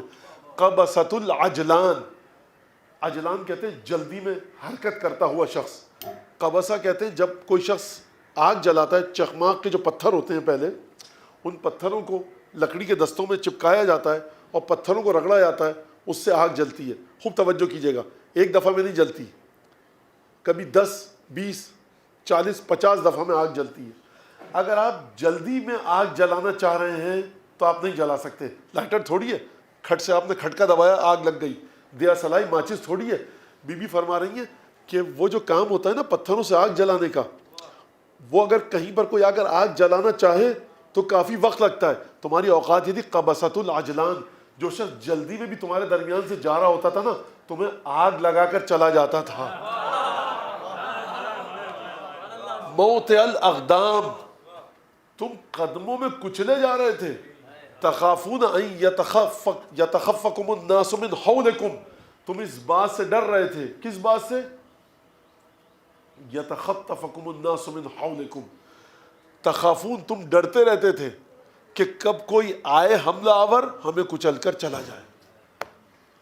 حتی انقذکم اللہ منہا بنبیہ بعد اللتی واللتی, اوقات یہ تھی جب میرے بابا کی نبوت آئی, میرے بابا نے آ کر تم کو نجات دی. بعد ان منیا ببہم الرجال وزؤمان العرب ومردت اہل الکتاب, کب کہ جب میرے بابا نے عرب کے بھیڑیوں کا سامنا کیا, سورماؤں کا سامنا کیا, جو اہل کتاب یہودی اور عیسائی تھے ان کی سازشوں کا سامنا کیا. خوب توجہ کیجئے گا, بس آخری ٹکڑا. اور جو بی بی کی زحمت ہے اور جو بی بی کا دل تڑپ رہا ہے وہ صرف ایک چیز کے لیے تڑپ رہا ہے, وہ ہے ولایت علی ابن ابی طالب. یہ جو ہر آدمی اپنی بانسریاں بجا رہا ہے نا کہ جناب سیدہ کو مسجد میں آتا دیکھ کر ہم سمجھ سکتے ہیں کہ خاتون کو سڑک پر آنا چاہیے, خاتون کو جاب کرنی ہے, یہ سب یہ ڈھکوسلے بازی مت کرو, یہ سب کھلواڑ مت کرو. یہ وہ بی بی ہے کہ جس کی بارگاہ میں سوائے سلمان, ابوذر, جابر بن عبداللہ انصاری, عمار اور قمبر کے علاوہ, قمبر خیر بات کی بات ہے, کوئی نہیں جا سکتا تھا. یہ بی بی جو مسجد میں نکل کر آئی ہے, اس لیے نہیں کہ جب بھی ذرا سا کوئی ہلڑ بازی ہوئی بی بی نکل کے آ جائے, یہ بی بی اس لیے نکل کر آئی ہے کہ کائنات کی عظیم ترین مخلوق ہے, کائنات کے عظیم ترین حق کے لیے گھر سے باہر نکلی ہے. برائے عظمت مادر حسین بلندر سلوان.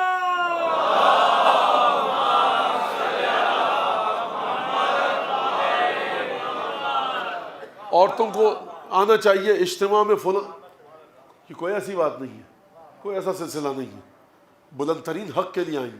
تو یہ بچے مجھ سے آگے کہتے ہیں مولانا اس سے ہم دیکھیں کچھ پریکٹیکل بات کی. جناب سیدہ جو مسجد میں گئی, علی بن ابی طالب کی ولایت سے بڑھ کر کوئی پریکٹیکل بات ہے؟ عصمت, ابھی آپ کے سامنے کہا میں نے, عصمت المعتصمین ملجأ الہاربین غیاث المضطر المستقیم, یہ سب پریکٹیکل باتیں. تو پھر اس کے بعد بی بی نے کیا فرمایا؟ موطئ الاقدام, تم قدموں کے کچلنے کی جگہ پر تھے.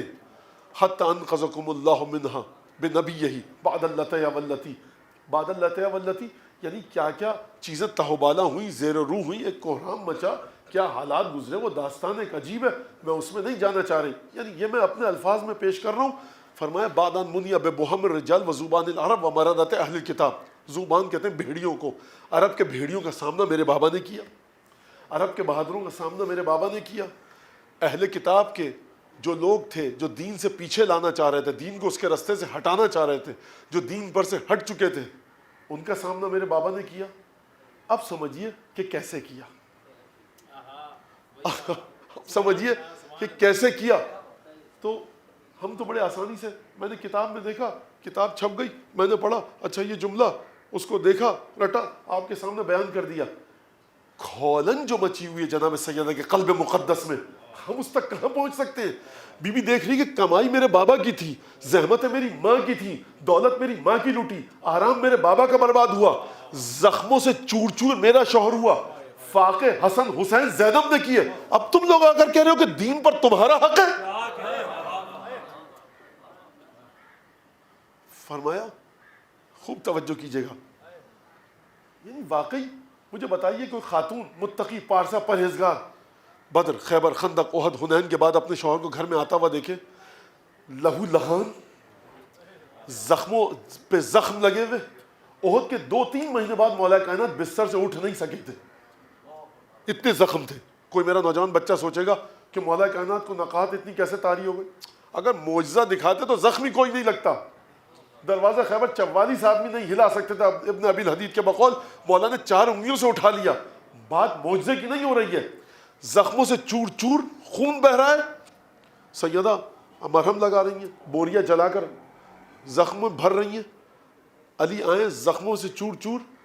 اگر کچھ 200-400 500 1000 اشرفیوں کی تھیلی لاتے, نعوذ باللہ خاکم بدہن, یہ مثال بھی غلط ہے شہزادی کے بارے میں دینا, تو شاید اچھا چلو بھائی شوہر لڑ کے آیا تو پیسہ بھی لے آئے. عجیب شوہر ہے, رستے میں انفاق کر دیتا ہے. مسلمانوں کو ملی فتح, مسلمانوں نے عیش اڑائے, مسلمانوں نے اچھا کھانا کھایا. بی بی نے فرمایا تأکلون الصف, پھر جب میرے شوہر کی تلوار چلی تم لوگوں نے اچھے کھانے کھائے. وَأَنْتُمْ فِي بُلَحْنِيَةٍ مِنَ الْعَيْشِ وَادِحُونَ فَرِحُونَ فَكِهُونَ وَفِي رَفَاهِيَةٍ مِنَ الْعَيْشِ فَكِهُونَ. اچھی زندگی تم نے گزاری, تلوار چلی میرے شوہر کی, زخم کھائے میرے شوہر نے, میں نے کیے فاقے. یعنی بی بی احسان نہیں جتا رہی ہیں, یہ میرے الفاظ ہیں, یہ بی بی کے الفاظ نہیں ہیں, میں آپ کے سامنے پیش کرنا چاہ رہا ہوں. فاقے کیے میرے بچوں نے. ہمیں کیا ملا؟ شوہر کا بدن زخموں سے چور چور. ہمیں کیا ملا؟ میں نے فاقہ کیا, دسیوں پیون لگی ہوئی چادر اوڑی, میرے بچے میری بیٹی فاقوں کے ساتھ رات کو سوتے تھے. سورہ دہر نازل ہوئی, 3 دن تک ہم نے اپنی جو کی روٹیاں دی, ہمارے پاس کچھ نہیں تھا. تلوار چلی میرے شوہر کی, لذت عیش ملی تم کو. اگر عقل سے سوچو نا, دنیاوی لحاظ سے بھی, یعنی بی بی کی زبان حال یہ ہے, اگر دنیاوی پیمانوں کے مطابق سوچو تو سب سے زیادہ حق دین پر میرا اور میرے شوہر کا ہے. اور تمہاری اوقات کیا تھی؟ تتربصون بین الدوائر وتتوقفون الاخبار وتفرون عند القتال. تمہاری اوقات یہ تھی کہ تم ہمارے بارے میں بری خبروں کے منتظر تھے کہ آج علی قتل ہو جائے تو مزہ ہی آ جائے, نبی کے بازو کٹ جائیں گے, تم یہ چاہ رہے تھے. اور تمہاری کیفیت یہ تھی وَتَنْكِسُونَ عِنْدَ النِّزَالِ, جب میدان جنگ میں اترنے کا وقت آتا تھا تو گھوڑے پر چڑھے بیٹھے رہتے تھے, بھاگ جاتے تھے. وَتَفِرُّونَ عِنْدَ الْقِتَالِ, اور اگر غلطی سے میدان جنگ میں اتر بھی جاتے, جب تلواریں کھنچتی تھیں, تفرون فرار کر لیتے تھے. احد میں رسول کو بچایا کس نے؟ یہ جو ہم آج نعت رسول پڑھتے ہیں وَمَا أَرْسَلْنَاكَ إِلَّا رَحْمَةً لِّلْعَالَمِينَ, یہ آیت اس کو زندگی کس نے دی؟ یہ ذوالفقار علی ابن ابی طالب نے زندگی دی.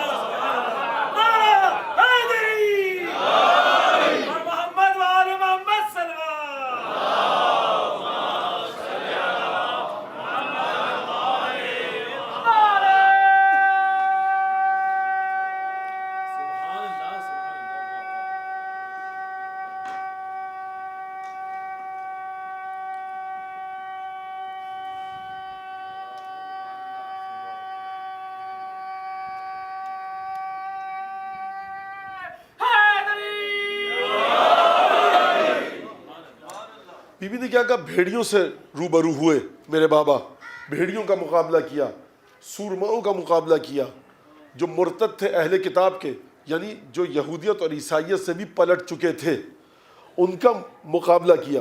کس طرح سے مقابلہ کیا؟ فرمایا کلما اوقدوا نارا للحرب اطفأها اللہ, جب بھی مشرکین نے, کفار نے جنگ کے شعلوں کو بھڑکایا, اللہ نے جنگ کے ان شعلوں کو بجھایا. دیکھیے بچے الحمدللہ نوجوان بیٹھے سب کالج اسکول میں جاتے ہیں, ایک مسنگ ایکویشن ہے یہاں پر, اس کو ڈھونڈیے اس خطبے میں. میرے بابا نے سامنا کیا عرب کے بھیڑیوں کا, میرے بابا نے سامنا کیا عرب کے اہل کتاب کا, یہودیوں اور عیسائیوں کا. میرے بابا نے سامنا کیا عرب کے قریش کے جنگجو سورماؤں کا. پہلی کویشن. دوسری کویشن, کلما, قرآن کی آیت ہے یہ آیت, قرآن, کلما اوقدوا نارا للحرب اطفأها اللہ, جب بھی ان لوگوں نے جنگ کی آگ کو بھڑکایا خدا نے بجھایا. میرے بابا سامنا کر رہے تھے جنگ کا, خدا جنگ کی آگ کو بجھا رہا تھا. بات واضح ہو گئی. پھر بی بی نے اگلا جملہ کیا کہا؟ او فغرت فاغرت او قرنا نجم الزلالت, جب بھی کوئی فتنہ اٹھا اور گمراہی کا کوئی بھی فتنہ نمودار ہوا تو اب سمجھیے وہ مسنگ ایکویشن میں آپ کے سامنے لا رہا ہوں, خطبے کے اندر موجود ہے, بے عین ہی لفظ موجود ہے, کوئی میں تیر نہیں مار رہا کہ نکال کر لا رہا ہوں, عیناً الفاظ بی بی کے آپ کے سامنے پیش کر رہا ہوں. اس میں میری کوئی محنت ہے نہیں. الحمدللہ بی بی نے بہت عجیب الفاظ سے تمام چیزیں واضح کر دی ہیں.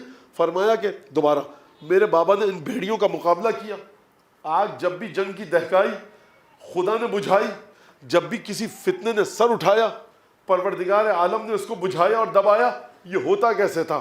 فرمایا القا اخاہ علی فی لہواتہا, جب بھی جنگ کا فتنہ بھڑکتا تھا نا شعلے, بی بی کے الفاظ کو سنیے, القا پھینک دیتا تھا میرا بابا, جھونک دیتا تھا میرا بابا اپنے بھائی علی کو جنگ کے شعلوں میں. خوب توجہ کیجئے گا, یعنی یہ نہیں کہتے تھے علی جاؤ بی بی فرما رہی میرے بابا پدر گرامی علی ابن ابی طالب کو جنگ کے شعلوں میں جھونک دیتے تھے. دوبارہ چلیے اس جملوں کی طرف. تنکسون عند النزال و تفرون عند القتال. میدان جنگ میں اترنے کا مرحلہ آتا تھا نزال کا، تم اترتے نہیں تھے، اور اتر جاتے تھے تو بھاگ جاتے تھے. اور میرے شوہر کو، خوب توجہ کیجئے گا، معذرت چاہتا ہوں، شوہر نہیں کہا، فرمایا رسول خدا اپنے بھائی کو. شوہر کا لفظ کیوں نہیں استعمال کیا؟ اگر شوہر کا لفظ استعمال کر دیتی، میرا خیال یہ ہے تو وہاں پر رسول خدا کا جو قلبی لگاؤ ہے علی کے ساتھ وہ سمجھ میں نہیں آ سکتا تھا. یعنی بی بی فرمانا چاہ رہی ہے میرے شوہر سے رسول خدا میرے شوہر کو داماد کی نگاہ سے نہیں دیکھتے تھے، اپنے بھائی کی نگاہ سے دیکھتے تھے. بھائی پشت ہوتا ہے، بھائی دست و بازو ہوتا ہے. علی ابن ابی طالب سے محبت اس طرح سے نہیں کرتے تھے جس طرح داماد سے ہو. علی ابن ابی طالب سے بھائیوں کی طرح محبت تھی. یعنی رسول خدا کی روح علی ابن ابی طالب کے ساتھ تھی. القا اخاہ علی فی لہواتہا. رسول خدا علی ابن ابی طالب کو جنگ کے شعلوں میں جھونک دیتے تھے. فلا ينكفي الا سماخها باخمصه ويحد لهبا بحد سيفه. اور علی اس وقت تک نہیں پلٹتے تھے جب تک اپنی ہتھیلی اور انگوٹھے سے فتنے کا سر نہیں کچل دیتے تھے، اور اپنی تلوار کے دھار کے پانی سے یخمد حد لہبها وَيُخْمِدْ لَهَبَهَا بِحَدِّ سَيْفِهِ. علی اپنی تلوار کی دھار سے جب تک جنگ کے شعلوں کو بجھا نہیں دیتے تھے، پلٹتے نہیں تھے. تو کمپیریزن سمجھ میں آیا. البتہ نور اندھیرے کا کمپیریزن کیا، لیکن میں کہہ رہا ہوں بی بی نے ذکر کیا ہے کہ تم اترتے نہیں تھے جنگ میں، اتر جاتے تھے تو. اور میرا شوہر ایسا تھا کہ جب جنگ کے شعلوں میں جھونکا جاتا تھا اس وقت تک واپس نہیں آتا تھا جب تک کہ رسول خدا کے فتنوں کو خاموش نہ کر دے. احد کے میدان میں 50 100 کی ٹولیاں بنا کر مشرکین مکہ نے رسول خدا پر حملہ کیا. ایک علی ابن ابی طالب اکیلا تھا جو رسول خدا کی جان کو بچا رہا تھا. تعجب آور بات اتنی تھی کہ جبرائیل کو آسمان سے نازل ہونا پڑا. رسول خدا سے گفتگو موجود ہے کہ یا رسول اللہ یہ کیا ہو رہا ہے، یہ علی آپ کے لیے کیا کر رہا ہے؟ فرمایا ان ھذہ لہی المواسات. یہ علی کیا کر رہا ہے؟ یہ آپ کے لیے اپنی جان کو قربان کر رہا ہے. رسول خدا نے جواب دیا انہ منی وانا منہ. علی اپنے لیے میری جان کو قربان نہیں کر رہا، علی میں ہوں، میں علی ہے. یعنی وہاں جو تو دیکھ رہا ہے نا وہ محمد مصطفیٰ کی روح جنگ کر رہی ہے.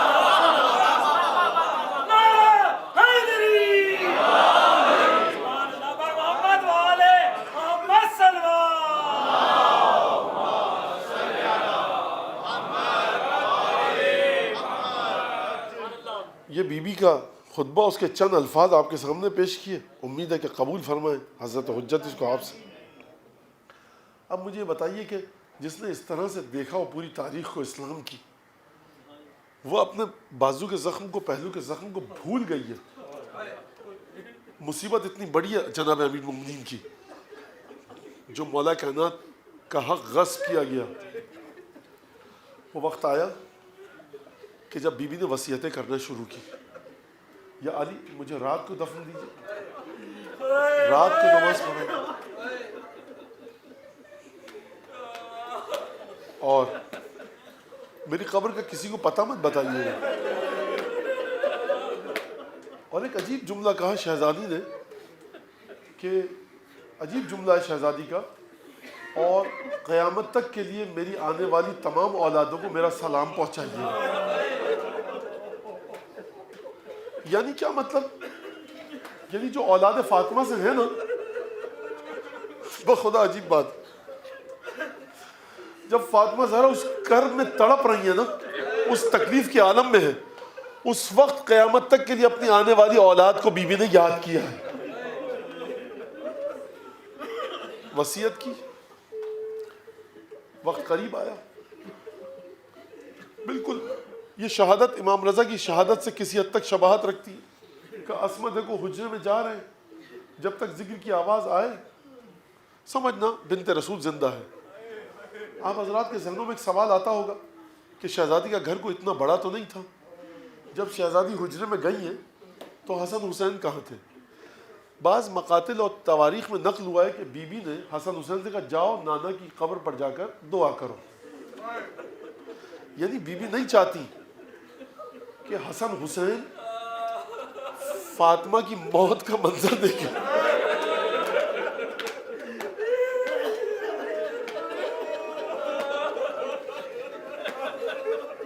میں کہوں گا شہزادی کتنی محبت ہے حسن حسین سے. مجھے جناب زینب کا نہیں ملا تاریخ میں کہ بی بی زینب کہاں تھی جب شہزادی رخصت ہوئی، لیکن میں کہوں گا بی بی گوارا نہیں کیا نا آپ نے کہ حسن اور حسین آپ کی موت کے منظر کو دیکھیں.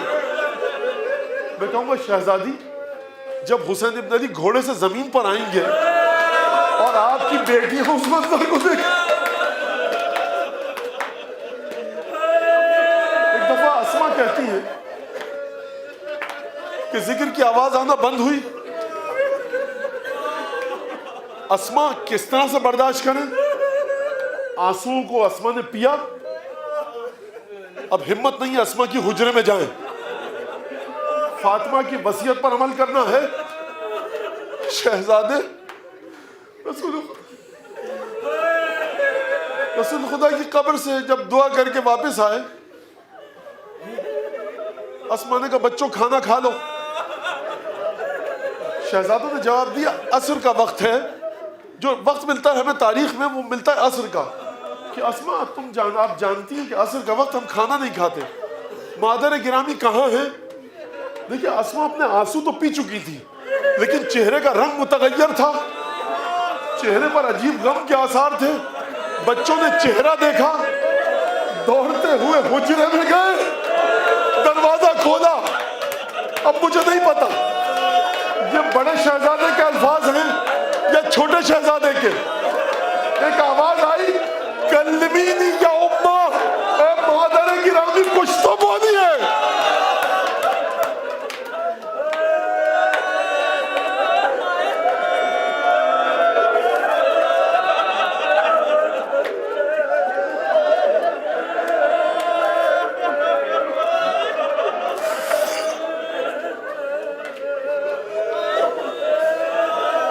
دوڑتے ہوئے مسجد میں گئے، امامے سروں سے پھینکے، کہا یا بتا اے بابا ان ابنت محمد قد انتحلت.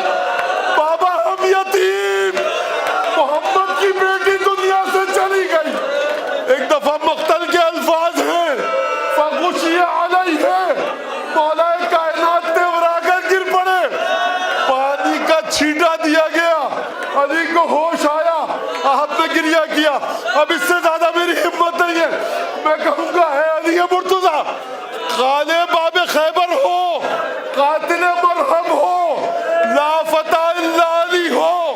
جب فاطمہ کی شہادت کی خبر ملی تیورا کے زمین پر گر گئے. ارے فاطمہ کے بدن میں تیر تو نہ تھے، فاطمہ 3 دن کی پیاسی تو نہ تھی. اے مولا کائنات مجھے یہ بتائیے کہ جب زلجنا عاشور کے دن خیموں میں دوڑتا ہوا جائے گا تو بیویوں کو کون تسلی؟ ارے کون زینب کے چہرے پر پانی چھڑکے گا؟ کون سکینہ کو تماشوں سے بچے؟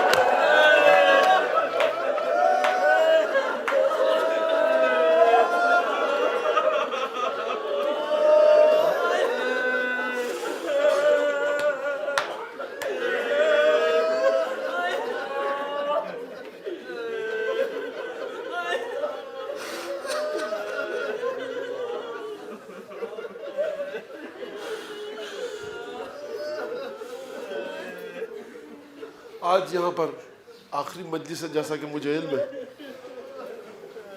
پروردگار کوئی کوتاہی ہوئی ہو، تیرے قصد وجہ کے علاوہ کوئی اور قصد شامل ہوا، پروردگار فاطمہ زہرا کا ذکر ہے،